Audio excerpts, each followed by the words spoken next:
26 August સુધીમાં ભારે વરસાદ પડશે। આ આગાહી હવામાન નિષ્ણાંત અંબાલાલ પટેલે કરી છે। બિહાર અને બંગાળ તરફ થતું લો પ્રેશર હવે મધ્યપ્રદેશ અને ગુજરાતમાં થશે, જેથી અરબ સાગરની સિસ્ટમ મજબૂત થશે અને ગુજરાતમાં ભારે વરસાદ પડશે।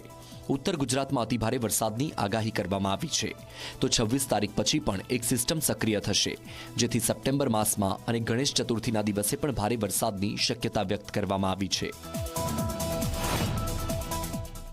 આગામી તારીખ 23 થી 26 ગુજરાતમાં રાજ્ય ભાગોમાં ભારેથી અતિભારે વરસાદ પડવાની શક્યતા છે, કારણ કે એક બિહાર અને બંગાળ તરફ થતું લો પ્રેશર અને ત્યાંની અસર છે કે મધ્યપ્રદેશ અને ગુજરાતના ભાગો સુધી થશે।